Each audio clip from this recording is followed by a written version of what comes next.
So, magandang umaga sa inyo. Ah, ang topic natin ngayon ay, ang i-upload natin ngayon bago ay blog website. Gumawa tayo ng simpleng blog website. Pero malaking tulong ito sa inyo kung gusto nyo gumawa ng blog. Kasi, pwede ka dito mag-post ng sarili mong, post gusto parang sa Facebook, post ka ng sarili mong mga nais mong ilabas sa social media. Tara, simulan na natin. Una, iraran ko muna yung Apache tsaka MySQL. Nakaran naman siya sa akin. Bali, iyan ako na lang. Yan. Click ko lang yung admin sa Apache. Yan. So, tapos, i-click ko rin yung sa part ng MySQL, yung admin din. Ito naman yung database natin. Ang pangalan database natin ay blog website. Ang pangalan database natin, blog website. So, mayroon siyang table na categories, comment, post, at user. Then, iraran natin yung ating blog. Ang pangalan ng blog natin ay, hanapin muna natin mahanap. Ang pangalan ng blog natin, blog_website.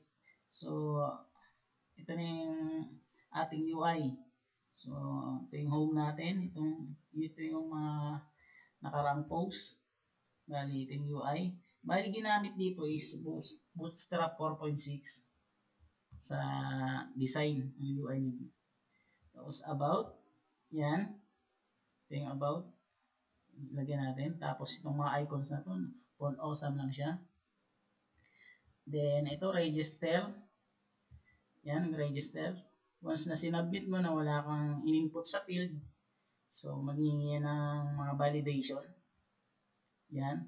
So, kapag inano mo siya, naka-maintain yan, yung mga data, sinubmit mo yan, ayan, mag-confirm password yan kasi hindi match yung password niya dito sa unang password. So, yan. Simulan natin. Gagawa tayo ng panibagong user. Yan, lagyan natin ng panibagong user. Create lang tayo ng panibagong user para access siya sa blog. 1, 2, 3. Bali, ilagay ko lang 1, 2, 3. Tapos 1, 2, 3, 4. Yung password niya. Tingnan natin. Ayan, hindi siya nagmamatch yung password niya. Tsaka andito lang yung mga data na input, hindi siya nabubura sa mga input field. Kasi ang nilagay natin dyan sa view, sa user, sa registration, bali, ito yung mayroon to sa document ng CodeIgniter 3. Ayan, maintain yung value niya. Yan. Tapos, itong error na to, ito yung naglalabas ng validation. Bali, nilalabas niya yung galing dito sa user. Bali, ito, yung mga required na to. Connected sa validation. Yan. Bali, ganyan yung CodeIgniter. Sarili siyang validation. Para ma-set mo yung validation na yan, kailangan mo dito sa config. Bati dito hindi dito sa autoload. Bali, dito sa autoload libraries, ilalagay mo form validation para kumagat yung validation mo doon sa form session para doon sa mga login, pagination. Tapos, bali, dito naman sa config, bali kung gusto mo i-rename yung folder, ang nilagay ko kasi folder is blog_website. Kung gusto mo i-rename, kailangan mo rin itong palitan. Bali, ito yung pangalan ng ating folder na website. Blog_website. Yan. So, i-register na natin scenario 1, 2, 3. 1, 2, 3, 4, 5, 6. 1, 2, 3, 4, 5, 6. Ayan, yun yung password niya. Then, maglagyan automatic, pupunta doon sa loob. Automatic pupunta doon sa post. Pero, kailangan niya munang ilagin yung kanyang account. Bali, ang nilagay natin na kanyang user is Mario. Pwede kayo mag-create ng sarili niyong user. Tapos ang password niya 1, 2, 3, 4, 5, 6. So, yan. Ayan. So, yan. Ito na. Pwede siya mag-post ang sarili niyang kung gusto niya mag-post dito, pwede siya mag-post. Bali, ayan. Create tayo ng post. Scenario ng post. Bali, about bootstrap. Bootstrap. About bootstrap. Yan. Lagyan lang natin. Tapos may ano na ako dito. Copy lang natin.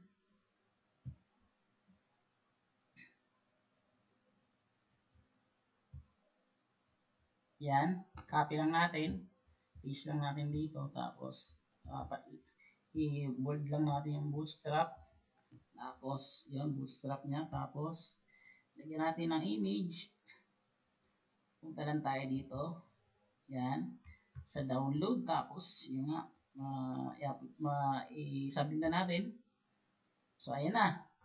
Meron ng bootstrap. Ayan na. Yan. Di ba?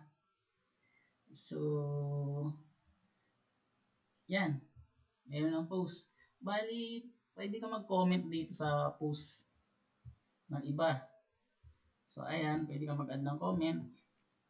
Nario Luis. Nario, ako si Nario nga nag-ano dito. Nario. Ang ganda. Salamat sa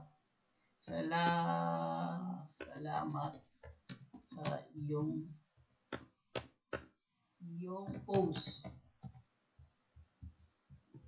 So, ayan, pag nag-submit tayo, yan, kita yung comment. Sinari na comment doon. Post na yun. Ayan tayo dito. Yan, bali ito yung mga menu. Pwede ka mag-add ng category, ng bagong category. Add ka ng bagong category. Kunwari, JavaScript, yan. Pupunta yan doon. Tayo doon sa post. Bali, mag-a-add yan dito. Yan yung bago nating add na JavaScript. Bali, ganito yung ginawa nating vlog. Tapos sa home, yan, may image yan ng vlog, about dito sa vlog. Simple lang ginawa natin dito sa vlog. Yan. Ito yung pinakana natin, yung mga bagong post dito sa gilid. Nakikita agad. Tapos, pwede mo i-click yung bawat dito sa gilid na to, sa bootstrap. Yan. Yan, nakikita na agad. Tapos, pwede mo i-read. Tapos, pwede mo i-delete. Yan. HP. Hindi mo bawat isa puntahan. Yan. So, ipopost naman natin to sa YouTube. Ulit. Para ma-aral yung code. Bali yung flow niyan. Ang flow niyan is, ayun nga. So, bawat dito sa control, sa view muna yan. Sa view, maraming ano to sa view eh. Yan sa view, nari user login. Ito sa login, bali connected yan dito wait lang. Ano natin? Dito sa user, bali yan. Bali ito yung sign up, bali ito yung sa login. Ito yung sa login. So ito yung pinaka-ano natin. So ito yung pinaka-model natin yung sa class. Tapos ito yung ano natin, yung function doon sa loob ng model. Model function to. Yan. So ito yung naging ano natin, log out. So punta natin yung model, silipin natin. Ayan yung mga model. Ito yung sa login. Bali ito yung pinaka-function ay pinaka-class natin. Dito sa ating controller user. Bali ito yon, kinukol niyo yung pinaka-class na yon. Ano yan? Ito, user model, tapos dito, ito yung user model na yon. Tapos, tatawagin mo yung function na yan. Bali, ito yung function na yan. Itong, ano yan? Register pala to. So, ayan, tatawagin niyo yung register na function dito. sa model. Bali ito. Yan, function na yan. So, ito lang ginawa natin. Sa config kasi, lagi ditong auto-load. Ang lagi siniset sa auto-load, mahalaga ito yung auto-load, config, database, tsaka routes. Yan ang mahalaga yung apat na yun dyan sa loob ng folder na config. So, itong database na to, ba yung blog website na sa loob na yun ng folder, i-ano nyo lang, i-import nyo na lang para ma-explore nyo itong blog, itong simpleng blog.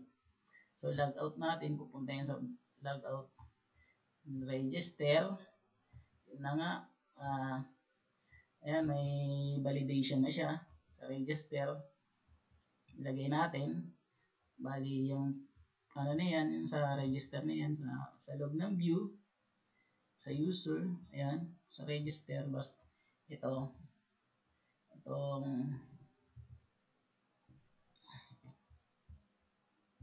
register natin.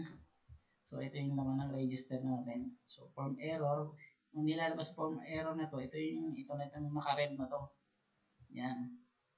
So, yan. Tapos itong mga value na yun, once na naglagay ka ng value niya, tapos sinubmit mo, hindi yan mawawala hanggat na-maintain lang yan dyan, yung mga data.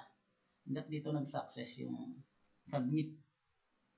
Hindi katulad ng iba kasi, kapag nag-submit ka, magta-type ka na naman dito sa name, sa email yung napababa. Ito kasi pinaganda ng CodeIgniter 3 at iba pang version niya. O version 4, yun nga, naka-stay yung yung input mo na data dun sa field. Yan naganda sa kanya. Dito sa Laravel, ganun din yung Laravel.